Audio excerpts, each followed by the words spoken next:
또 병원이야.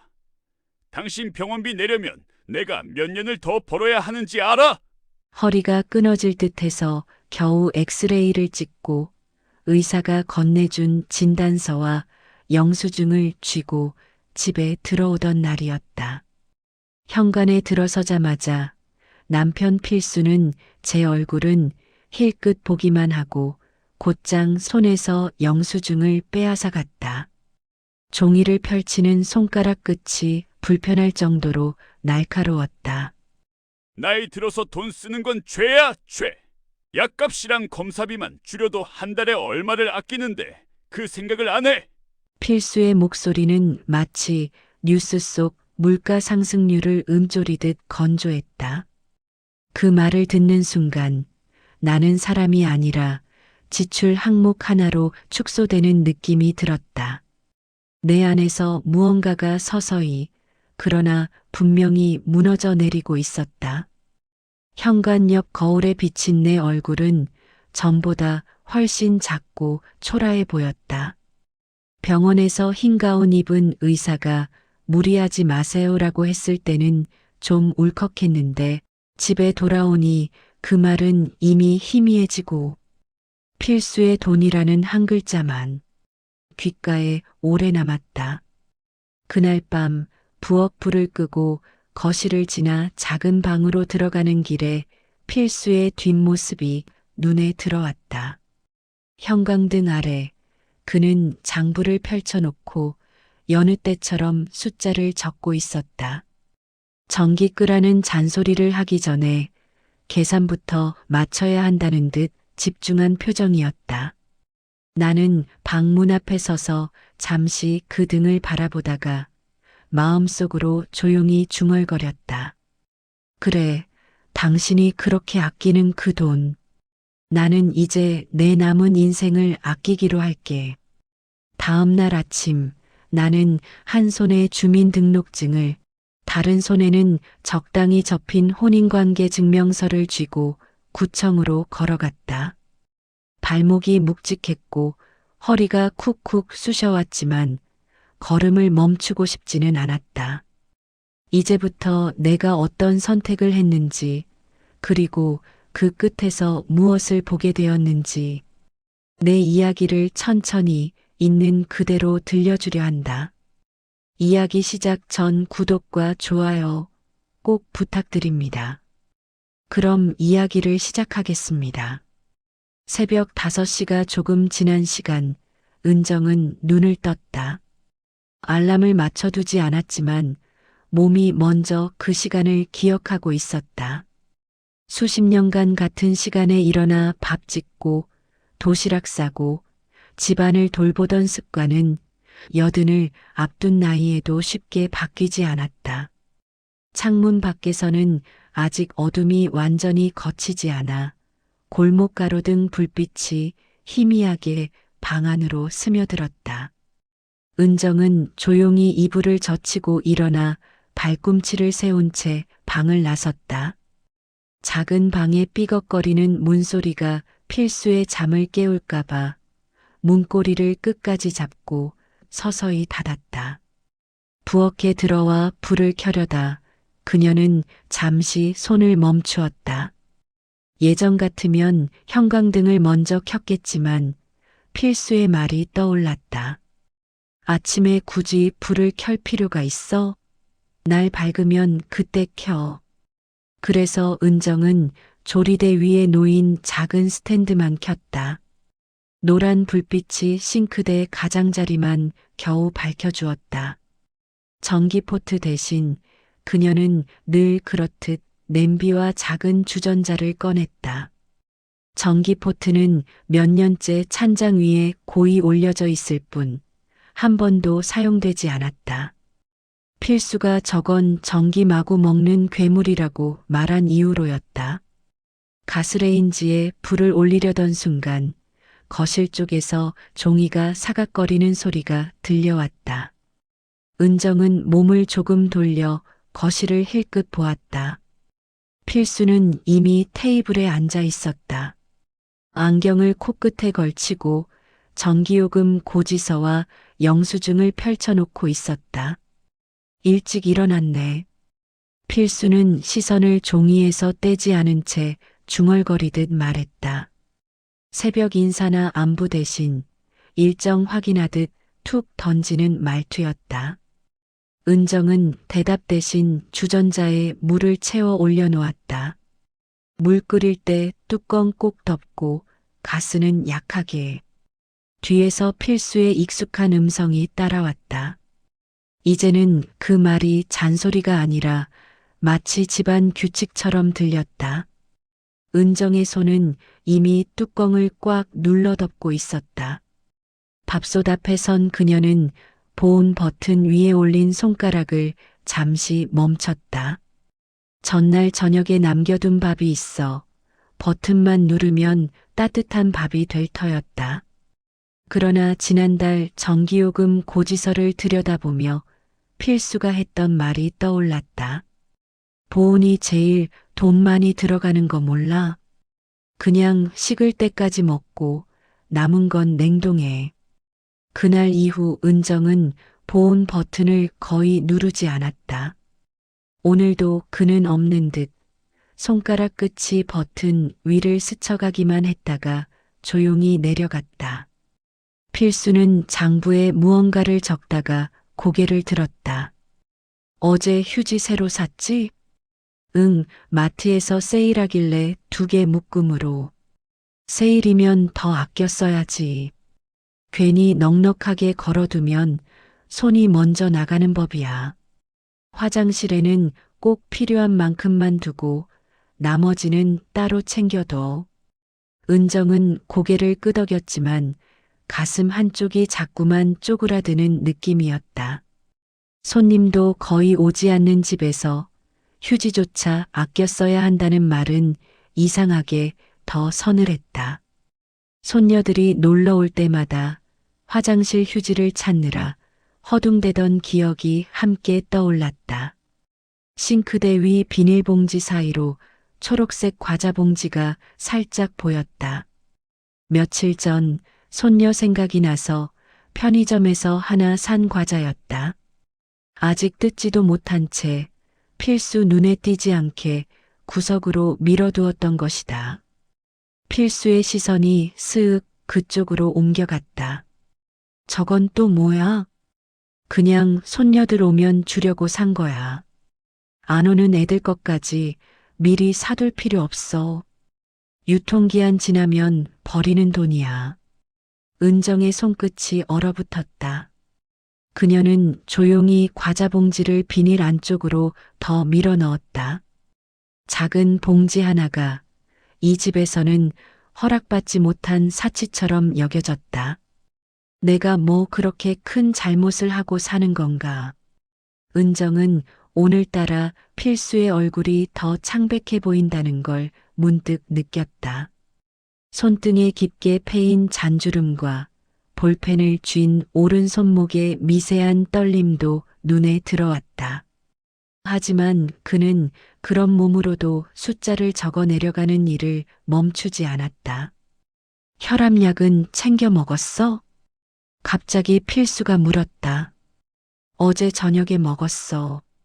그래. 약이 제일 비싸니까 시간 맞춰 먹어. 병원 왔다 갔다 하는 것도 돈이니까. 그 말이 걱정인지 돈 걱정인지 은정은 도무지 구분이 되지 않았다. 그러면서도 어딘가 알 수 없는 불길함이 집안 공기처럼 서서히 내려앉는 걸 느꼈다. 오늘 뭔가 내 마음이 조금 더 달라질지 모르겠다. 며칠 뒤 은정은 익숙한 장바구니를 들고 동네 마트로 향했다. 골목길을 지날 때마다 어제까지 묵묵하던 담벼락 위에 붙은 전기요금 안내문, 관리비 인상 안내장이 눈에 들어왔다. 그 모든 글자가 이상하게 돈이라는 2글자로만 겹쳐 보였다. 마트 입구 자동문이 열리자 차가운 에어컨 바람과 함께 오늘의 할인이라는 붉은 글씨가 눈에 들어왔다. 세일 표시는 대부분 쌀, 달걀, 식용유, 세제 같은 생필품에 붙어 있었다. 은정은 늘 그렇듯 장바구니 손잡이를 꼭 쥐고 그쪽으로 먼저 발을 옮겼다. 쌀 가격표를 한참 들여다보던 은정은 머릿속에서 필수의 목소리를 떠올렸다. 양 적은 거 사면 단가가 비싸. 무조건 킬로그램당 얼마인지 따져봐야지. 그래서 그녀는 자연스럽게 포대 옆에 적힌 KG당 가격을 먼저 보게 되었다. 한 바퀴 돌고 나오는 길, 과자 코너 앞에서 발걸음이 멈췄다. 알록달록한 포장지 사이로 손녀가 좋아하는 캐릭터가 그려진 과자가 눈에 띄었다. 작은 봉지 하나에 1,000원 남짓이었다. 은정은 한참을 서서 그 과자 앞을 지켜보다가 슬며시 손을 뻗어 봉지를 집었다. 이 정도야 괜찮겠지. 그녀는 자신에게 들릴 듯 말 듯 작게 중얼거렸다. 또다시 필수 얼굴이 떠오르자 과자를 장바구니 맨 아래에 살짝 깔아 넣었다. 계산대 앞에 서자 진열대 위에서 삑삑 바코드 찍는 소리가 귓가에 이어졌다. 쌀, 두부, 달걀, 세제, 그리고 마지막에 과자 봉지. 계산대 직원은 아무렇지 않게 물건을 넘겼다. 11,800원 나왔어요. 은정은 준비해온 현금을 조심스레 꺼내 건넸다. 동전이 손가락 사이에서 몇 번이나 미끄러졌다. 1,000원짜리 과자 하나 때문에 마음이 이렇게 불안해질 줄은 예전엔 몰랐다. 집 문을 열자마자 필수의 시선이 자동으로 장바구니로 향했다. 그는 일어나지도 않은 채 의자에 앉은 상태로 장바구니를 향해 손을 뻗었다. 오늘은 얼마나 쓰고 왔나 보자. 필수는 물건을 하나씩 꺼내며 가격을 머릿속으로 더해갔다. 쌀, 두부, 달걀, 세제. 그리고 마지막으로 장바구니 바닥에서 과자 봉지가 손에 잡혔다. 그 순간 그의 얼굴 근육이 굳어졌다. 조금 전까지 숫자를 계산하던 하얀 손가락이 봉지를 움켜쥔 채 멈춰섰다. 이건 뭐야? 손녀들 오면 먹으라고 세일하길래 하나 사왔어. 세일이면 안 사도 되는 거야. 사는 게 버는 게 아니라 안 쓰는 게 버는 거라니까. 필수는 계산기를 집어들더니 과자 봉지를 식탁 위에 툭 내려놓고 버튼을 두드리기 시작했다. 1,000원? 그게 대수야. 1,000원씩만 아껴도 한 달이면 3만 원, 1년이면 36만 원이야. 버튼을 꾹꾹 누를 때마다 딱딱한 소리가 부엌 안을 울렸다. 은정은 입술을 꼭 깨물었다. 1,000원이라는 숫자보다 36만 원이라는 말이 더 크게 들려서가 아니었다. 손녀들 생각하며 고르고 골랐던 그 과자 봉지가 필수 손에서 아무 의미 없는 실패 같은 것이 되어버린 것 같아서였다. 당신 돈 벌어와? 나 하나 벌어서 둘이 사는데 이런 건 좀 생각하고 사. 필수는 과자 봉지를 싱크대 옆에 툭 던져 놓았다. 마치 지금까지 들고 온 정성과 마음까지 함께 내팽개친 것처럼. 은정은 조용히 과자 봉지를 다시 세워두었다. 포장지에 그려진 캐릭터 얼굴이 이상하게 일그러져 보였다. 눈이 흐릿해진 탓이었다. 그날 저녁 반찬은 평소보다 하나 적게 올라갔다. 필수는 눈치채지 못하고 밥만 묵묵히 떠먹었다. 숟가락 부딪히는 소리가 유난히 크게 들렸다. 은정은 밥을 몇 숟갈 뜨다가 그릇을 내려놓았다. 입맛이 없네. 그녀가 중얼거리자 필수는 시선을 들지도 않고 말했다. 입맛이 없으면 약값이라도 줄겠네. 그 말에 은정의 가슴 밑바닥이 서늘하게 꺼지는 느낌이 들었다. 과자 하나가 이렇게 큰 문제라면 나는 이 집에서 도대체 뭘 할 수 있을까? 그날 밤 작은 방으로 들어와 문을 닫고 앉았을 때 은정의 머릿속에 다시 낯선 단어 하나가 떠올랐다. 이혼. 처음에는 멀게 느껴졌던 그 단어가 이날은 조금 더 또렷한 얼굴로 그녀 앞에 앉는 것 같았다. 허리 통증은 점점 더 심해졌다. 기침이라도 할라치면 허리 아래로 전기가 번쩍 내려가는 듯 했다. 은정은 끝내 버티지 못하고 병원에 가자고 말했다.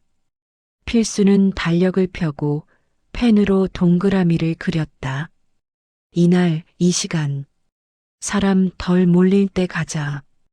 평일 오전이 제일 싸. 그의 기준에서 병원은 건강을 챙기는 곳이라기보다 지출을 최대한 줄여야 하는 곳에 가까웠다. 병원 대기실은 생각보다 붐볐다. 환자들의 기침 소리, 휠체어 끌리는 소리, 보호자들 속삭이는 소리가 뒤섞여 있었다. 은정은 접수를 마치고 허리가 덜 아픈 자세를 찾으려고 의자에 조심스럽게 몸을 기댔다. 오늘은 엑스레이랑 추가 검사가 조금 더 들어갈 수 있어요. 접수 창구의 직원이 도란거리듯 말했지만 필수의 얼굴은 그 말에 곧장 굳어졌다. 얼마나 더 나와요? 대략 3만 원 정도 추가될 것 같습니다. 직원은 최대한 상냥한 목소리를 유지하려 애쓰는 듯 했다. 필수는 숨을 길게 내쉬었다. 지난번에 찍었잖아요. 또 찍어야 돼요? 꼭 필요한 거예요?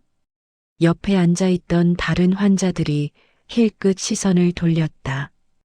은정은 어깨를 더 움츠렸다.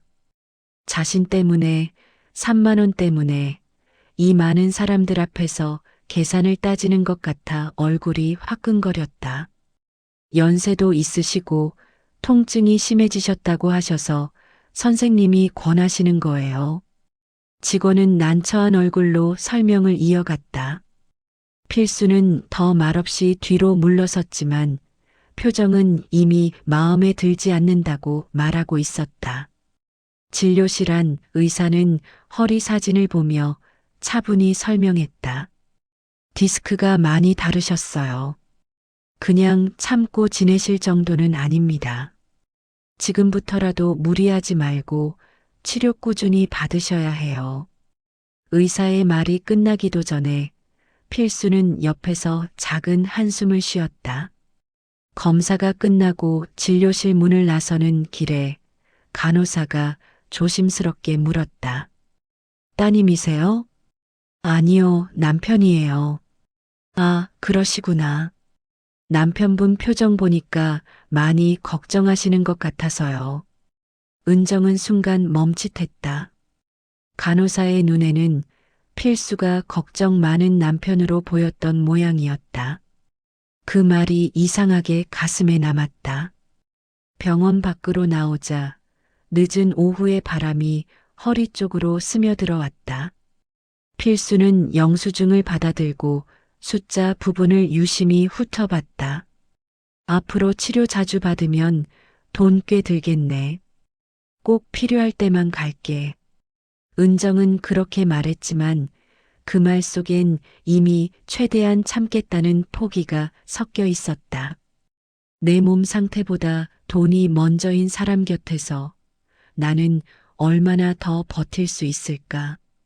집에 돌아와 약을 먹고도 통증은 쉽게 가라앉지 않았다. 밤이 깊어갈수록 허리뿐 아니라 머리까지 욱신거렸다. 이불을 덮고 누운 채 은정은 천장을 바라보며 문득 떠올렸다. 이 사람과 이 집을 떠나지 않으면 나란 사람은 어디까지 줄어들까? 이혼이라는 단어가 이제는 두렵다기보다 점점 더 현실적인 선택지처럼 다가오고 있었다. 그날 밤 집은 유난히 고요했다. TV도 꺼져 있고 냉장고 돌아가는 소리만 낮게 웅웅거렸다. 그 소리가 마치 오래된 배의 엔진처럼 겨우겨우 이 집을 떠받치고 있는 것 같았다. 필수는 거실 테이블에 장부를 펼쳐놓고 앉아 있었다. 형광등 불빛 아래 그의 그림자가 테이블 위에 길게 드리워져 있었다. 볼펜 끝이 종이를 긁는 소리가 사각사각 들릴 때마다 은정의 심장도 같이 긁히는 기분이 들었다. 은정은 작은 방으로 들어와 문을 살짝 닫았다. 방 안에는 오래된 장롱과 싱글 침대, 그리고 헤어진 화장대 하나가 전부였다. 하얀 벽지는 군데군데 색이 발해 있었고 창틀에는 오래된 먼지가 얇게 앉아 있었다. 침대 모서리에 앉자 스프링이 삐걱 소리를 냈다. 그 소리가 이상하게 크고 쓸쓸하게 느껴졌다. 수십 년을 함께 산 집인데 이 작은 방만이 유독 자기 것처럼 느껴지는 게 서글펐다. 필수와 살던 세월이 떠올랐다. 결혼 초 그도 이렇게까지 돈에 예민하지는 않았다. 작은 선풍기 하나 사러 가서도 당신이 시원하면 됐지 하며 웃던 얼굴이 있었다. 언젠가부터 삶이 팍팍해지고 흰머리가 늘면서 그의 입에서는 숫자와 계산 말고는 거의 나오지 않게 되었다. 그만 좀 써. 여유 있는 집도 아니잖아. 그 나이에 무슨 옷을 또 사. 병원은 진짜 못 견딜 때나 가는 거야. 한마디 한마디가 쌓여 어느새 은정의 마음 안에 보이지 않는 장부가 만들어졌다. 감사와 서운함, 이해와 분노가 뒤섞인 긴 계산서였다. 그러다 문득 그녀의 입에서 아주 조용히 단어 하나가 흘러나왔다. 이혼. 그 말이 방 안허공에 떠다니는 것 같았다. 스스로 내뱉은 소리가 낯설어 은정은 잠시 숨을 고르며 벽을 바라보았다. 그러나 그 단어는 금세 사라지지 않고 점점 더 선명해졌다. 여기서 이렇게 늙어 죽는 게 전부일까? 그녀는 작은 서랍을 열어 혼인관계 증명서와 집문서 사본이 들어있는 파일을 꺼냈다. 종이를 펼쳤을 때 그 위에 적힌 이름과 날짜들이 눈에 들어왔다. 한때 설레며 올렸던 혼인신고가 지금은 지워야 할 도장처럼 느껴졌다. 문틈 사이로 거실의 불빛이 희미하게 들어왔다. 필수의 그림자가 문 앞에서 잠시 스치더니 다시 거실 쪽으로 돌아가는 것이 보였다. 그 움직임 하나에도 은정은 스스로에게 물었다. 이 사람과 이 집과 이 삶과 정말 끝낼 수 있을까? 잠이 오지 않는 밤, 시계 초침 소리가 유난히 선명하게 들렸다. 뚝뚝 흘러가는 소리가 마치 남은 시간을 세는 것 같았다. 은정은 이불을 끌어올리며 마지막으로 속으로 중얼거렸다. 이제는 나라도 나를 구해야 할 때가 온 건지도 모르겠다. 새벽이 가까워질수록 이혼이라는 단어는 낯선 손님이 아니라 오래 기다리다 마침내 들어온 손님처럼 곁에 앉아 있었다. 이혼 과정은 생각보다 빨랐다. 서로 크게 다투지도 울고불고 매달리지도 않았다. 필수는 법원에 가던 날 서류에 도장을 찍고 짧게 말했다. 각자 알아서 사는 게 좋겠지. 그 말 속에는 후련함과 체념이 뒤섞여 있었다. 은정도 더 묻지 않았다. 질문을 던진다고 해도 그 답이 이제 삶을 바꿔줄 것 같지는 않았기 때문이다. 집은 팔지 않았다. 필수가 계속 살기로 했고 대신 은정은 오래된 소형 아파트 전세로 나갔다. 손에 쥔 돈은 크지 않았고 앞으로의 생활이 넉넉하지 않을 거란 것도 잘 알고 있었다. 혼자 사는 첫날 아침, 은정은 낯선 천장을 바라보며 눈을 떴다. 새로 도배한 흰 벽지가 아직은 차갑게 느껴졌다. 창문 틈으로 들어온 햇빛이 방 한가운데를 비스듬히 가르고 있었다. 그래도 이제 눈치 볼 사람은 없네. 그녀는 작은 목소리로 중얼거렸다. 하지만 그 말 끝은 곧바로 공기 속으로 사라져 버렸다. 부엌으로 나가 불을 켜려다 은정은 스스로 놀랐다. 손이 또 스탠드 쪽으로 먼저 갔기 때문이다. 이제 전기요금 잔소리할 사람은 없는데도 몸이 먼저 움직였다. 부엌 전등은 깜빡거리다 사라질 듯이 어둡게 켜졌다. 이삿짐 센터 직원이 이거 조만간 갈아야겠네요 라고 했던 게 떠올랐다.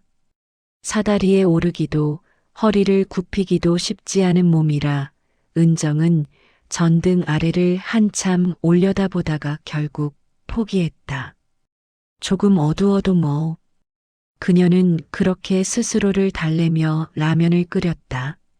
싱크대 위에 놓인 라면 냄비에서 김이 피어오르는 모습이 이상하게 울컥하게 만들었다. 마트에서 장을 볼 때도 느낌이 달라졌다. 이제는 필수 눈치를 볼 필요는 없었지만 대신 지갑 속 돈 전부가 온전히 자신의 책임이 되었다. 전세 보증금, 관리비, 약값, 음식값. 계산해야 할 항목이 머릿속에서 줄줄이 이어졌다. 한 달 뒤 첫 관리비 고지서를 받았을 때 은정은 봉투를 열고 잠시 멍했다. 예상보다 높은 금액이 적혀 있었다. 난방비, 수도세, 전기세, 청소비, 엘리베이터 유지비까지. 당연히 들던 비용이지만 이제는 모든 숫자가 더 무겁게 다가왔다. 그래서 그 사람은 그렇게까지 아끼려고 했던 걸까? 은정은 고지서를 접어 식탁 위에 내려놓으며 중얼거렸다. 그의 방식이 지독했고 상처를 줬지만 그 계산이 허투루 된 건 아니라는 사실을 처음 실감했다. 밤이 되면 집은 더 조용해졌다. 작은 TV를 켜두어도 말소리가 허공에 떠다니는 느낌이었다. 거실 한쪽에 앉아 있으면 예전 집 거실에서 장부를 적던 필수의 뒷모습이 자꾸만 떠올랐다. 전기 아까워. 불 끄고 자. 그 말이 머릿속을 스쳤고 은정은 무의식적으로 스위치를 찾아 불을 껐다. 어둠 속에 앉아 있자니 그녀는 깨달았다. 자신도 모르게 아직도 필수의 규칙 안에서 살고 있다는 사실을. 그래도 그 사람이랑 살 땐 전등 갈아줄 손이라도 있었지. 혼자 사는 첫 주. 은정은 자유와 불안, 해방감과 허전함 사이를 오르내렸다. 이혼이 모든 답을 가져다 줄 줄 알았지만 그 사이에는 예상치 못했던 틈들이 있다는 걸 서서히 배워가는 중이었다. 몇 달이 흘렀다. 은정은 혼자 버스 타고 병원 다니는 법도 익혔고 시장에서 필요한 만큼만 장을 보는 요령도 조금씩 몸에 익었다. 하지만 몸은 점점 더 쉽게 피로해졌다. 허리와 무릎은 계단을 오를 때마다 존재를 강하게 주장했다. 어느 날 반찬을 만들려고 냉장고를 열어보다가 구석에서 작은 플라스틱 통 하나를 발견했다. 이사 올 때 대충 옮겨 넣었던 것 같았다. 뚜껑을 열자 잘 말린 멸치가 가지런히 담겨 있었다. 은정은 그 자리에서 한동안 멈춰 서 있었다. 이 멸치는 대형마트 세일이 아니라 필수가 직접 재래시장에서 골라 사오던 것이었다. 단백질 싸고 오래가는 게 최고야. 멸치만 잘 먹어도 버텨. 투덜거리듯 말하던 그의 목소리가 귀에 들리는 것 같았다. 은정은 한숨을 길게 내쉰 뒤 멸치를 팬에 붓고 약한 불을 올렸다. 간장과 설탕, 다진 마늘을 조금 넣어 젓가락으로 저었다.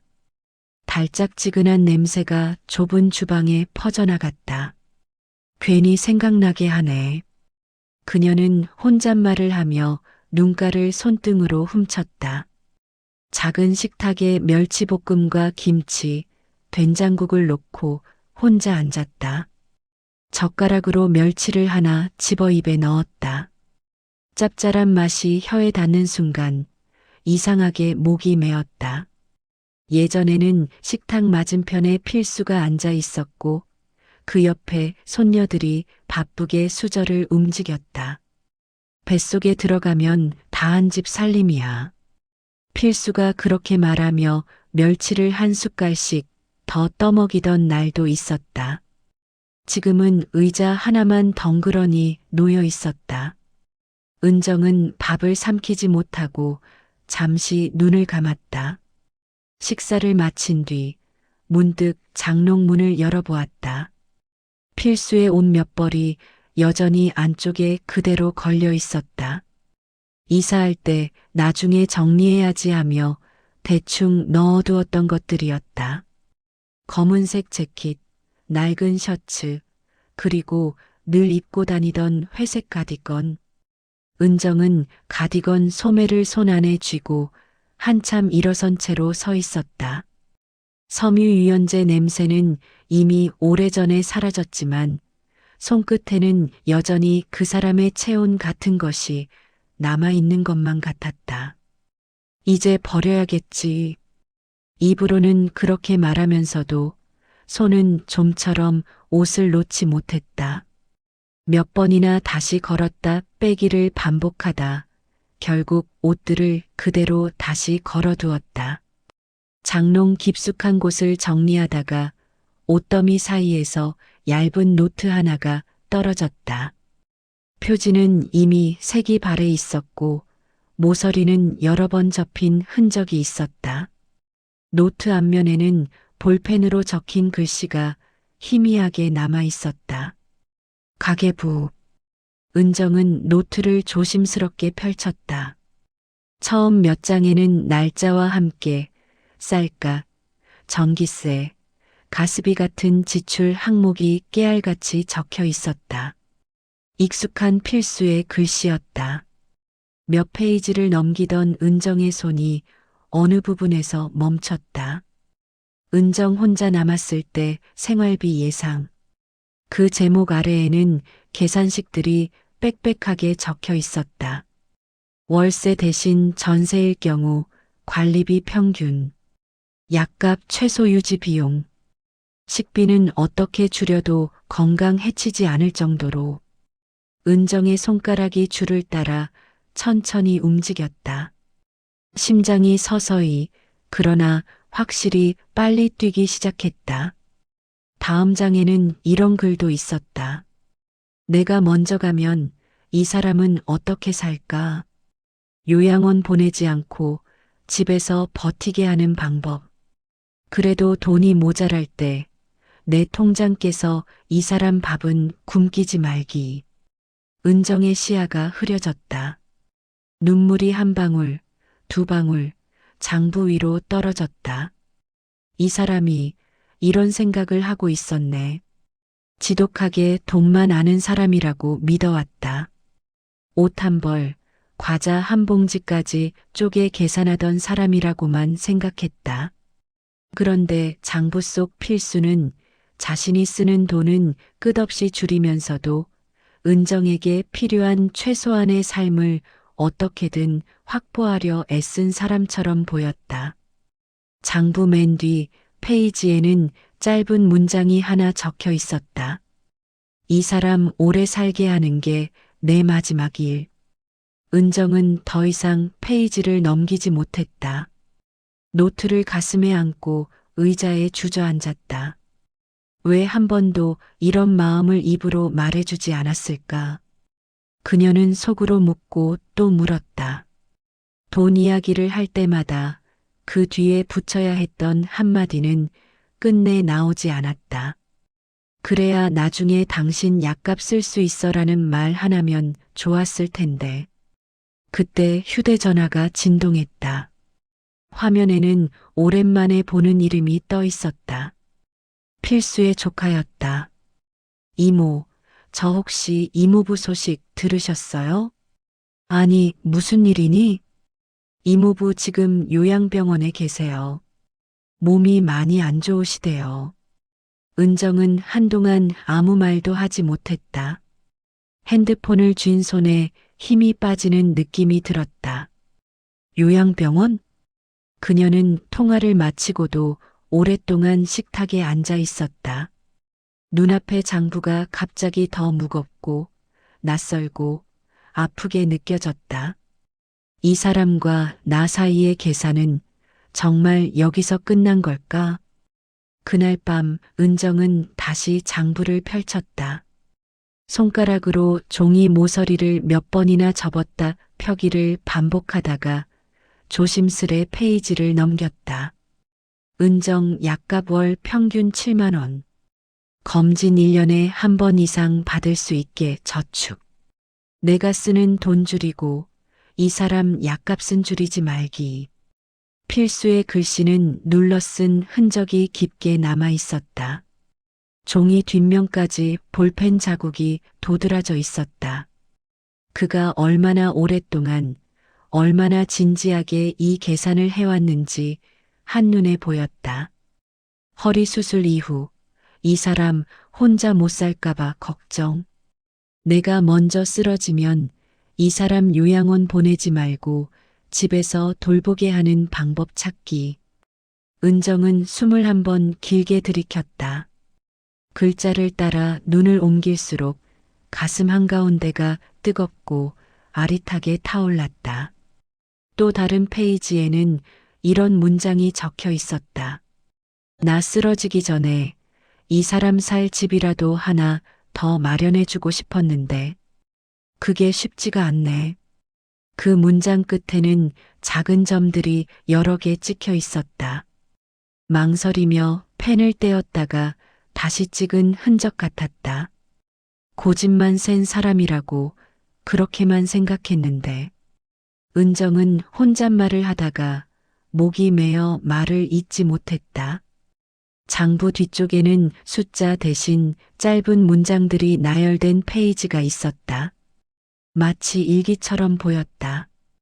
오늘도 또 전기 아깝다고 잔소리했다. 이 사람 표정이 안 좋아졌는데 말이 자꾸 그렇게만 나온다. 나는 속으로는 이 사람 오래 살게 하려고 계산하는 건데 표현이 왜 이따위인지 모르겠다. 은정은 그 구절에서 손을 떼지 못했다. 돈만 아는 줄 알았던 그 사람이 자기 표현 방식에 대해 이렇게 써놓았다는 사실이 믿기지 않았다. 전화벨이 다시 울렸다. 이번에는 필수의 조카가 메시지를 보냈다. 이모, 이모부가 이모 찾으세요. 한 번만 와달라고 하세요. 은정은 휴대전화를 내려놓고 눈을 감았다. 장부 위에 떨어진 눈물이 몇 줄의 글씨를 번지게 했다. 이 사람을 다시 만나야 할까? 이미 이혼까지 했는데 이제 와서 무슨 얼굴로. 하지만 동시에 장부 맨 뒤 페이지의 문장이 떠올랐다. 이 사람이 혼자 되었을 때에도 문제없이 살 수 있도록 해놓는 게 내 마지막 일. 그 문장은 이제 필수가 아닌 자신에게까지 질문을 던지는 것 같았다. 그럼 너는 내 마지막 일을 어떻게 정할 거냐고.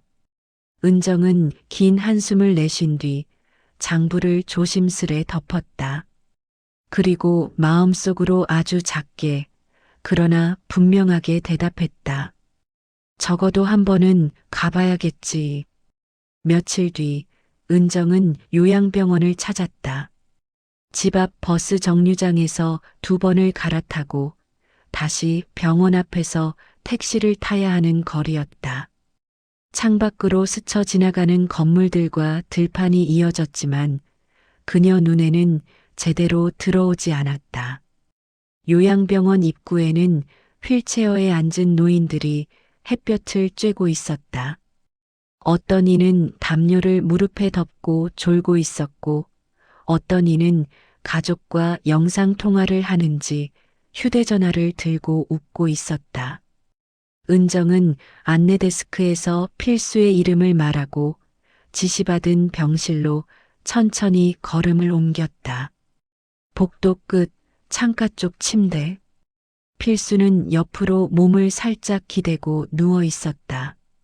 얼굴은 예전보다 훨씬 야위었고 한때 숫자를 쫓던 눈빛은 많이 흐려져 있었다. 은정의 그림자가 침대 위로 길게 드리워졌을 때 필수가 천천히 눈을 떴다.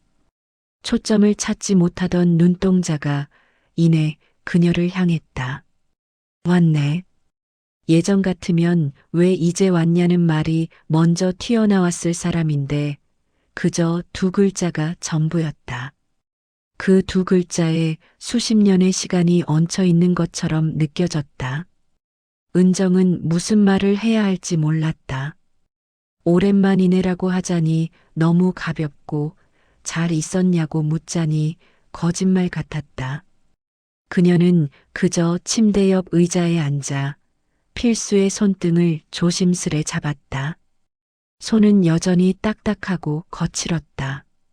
삶 전체를 노동으로 채워온 사람의 손이었다. 다만 이제는 힘이 빠져 움켜쥐는 대신 겨우 쥐고 있는 느낌이었다. 몸은 좀 어때? 은정이 먼저 입을 열었다. 뭐 이런저런 데서 다 신호가 오네. 숫자도 잘 안 보이고. 필수가 웃으려다 만 얼굴로 말했다. 은정은 잠시 숨을 고른 뒤 조용히 말을 꺼냈다. 장부 봤어. 필수의 눈이 순간 크게 떴다가 이내 천천히 감겼다. 그건 원래 안 보이게 하려고 숨겨놨던 건데. 근데 내 이름이 너무 많이 적혀 있더라. 병실 안에는 잠시 침묵이 흘렀다. 창밖에서 까마귀 울음소리가 희미하게 들렸다. 당신 그런 마음이었으면 한 번쯤은 말해줄 수도 있었잖아. 은정의 목소리에는 원망과 허탈함과 안쓰러움이 섞여 있었다. 필수는 한동안 대답하지 못하다가 겨우 입술을 떼었다. 나는 표현을 잘 못했네. 그냥 돈 얘기만 나오더라. 그의 목소리가 떨렸다. 말끝마다 숨이 끊어질 듯 이어졌다. 전기 아까워, 물 아까워, 그 말 뒤에 붙여야 했던 말이 있었는데 자꾸 입 밖으로는 안 나왔어. 은정은 그 말을 듣고 눈을 내리깔았다. 그가 말하지 못한 문장을 마음속으로 대신 이어봤다. 그래야 나중에 당신 약값 쓸 수 있어. 그래야 당신 혼자 남아도 버틸 수 있어. 하지만 그 말은 평생 한 번도 입 밖으로 나오지 않았다. 이제 와서 뭐라 할 수는 없지. 이미 다 끝났는데. 은정은 그렇게 말하면서도 필수의 손등에 올린 손에 조금 더 힘을 주었다. 나 다시 예전처럼 같이 살 생각은 없어. 필수의 눈꺼풀이 살짝 떨렸다. 그러나 그는 고개를 끄덕였다. 그럴 자격도 없지, 내가. 대신에 가끔 올게. 치료 잘 받고 있는지, 밥은 제대로 먹는지 그 정도는 볼게. 필수의 입가에 아주 작은 미소가 번졌다. 입술이 마르고 갈라져 제대로 올라가지도 못하는 미소였지만 그 안에 담긴 건 분명했다. 고맙네 그 말이면 됐어. 은정은 그의 손을 천천히 쓰다듬었다. 완전히 사라지지 않은 분노, 지워지지 않는 상처, 해명되지 못한 오해들이 여전히 남아 있었지만 그 틈 사이로 오래된 동지 같은 정이 조금씩 스며들고 있었다. 병실 창문으로 부드러운 햇빛이 들어와 필수의 얼굴과 은정의 어깨를 동시에 감쌌다. 둘 사이에 놓여있던 장부와 숫자, 오해와 미움, 그리고 걱정과 책임이 햇빛 속에서 서서히 누그러지는 것 같았다. 이 사람 인생 마지막 장은 이 사람 나름대로 써가겠지. 그리고 나는 내 마지막 장을 내 방식대로 써야겠지. 집으로 돌아가는 버스 안 은정은 창가 자리에 앉아 밖을 내다보았다. 어디선가 노부부가 천천히 손을 잡고 걷는 모습이 눈에 들어왔다.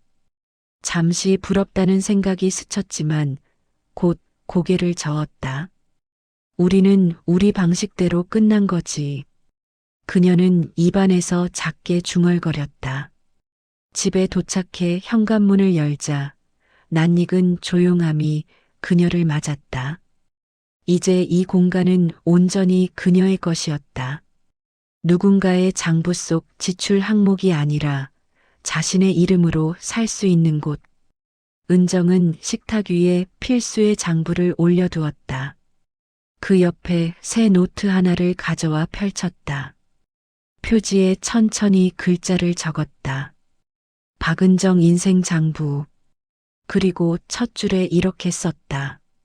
남은 시간 나답게 쓰기. 펜을 내려놓고 창문을 열자 차가운 공기가 방 안으로 들어왔다. 찬 공기에 어깨가 잠시 움찔했지만 가슴 한가운데는 이상하게 따뜻해지는 느낌이 들었다. 이제야 정말 내 장부를 쓰기 시작하는구나. 황혼이혼은 제가 생각했던 것보다 훨씬 더 무섭고 낯선 일이었습니다. 혼자 남은 집에서 고지서와 약봉지를 마주하는 일이 매일같이 제 결정을 시험하는 것 같았지요. 그런데도 저는 그 끝에서야 비로소 제 이름으로 된 인생 장부를 다시 펼쳐들 수 있었습니다. 남은 시간만큼은 누군가의 아내가 아니라 나라는 사람으로 조용하지만 단단하게 살아보려 합니다. 긴 이야기 끝까지 들어주셔서 고맙습니다. 늘 건강하시고 행복하시길 기원드립니다.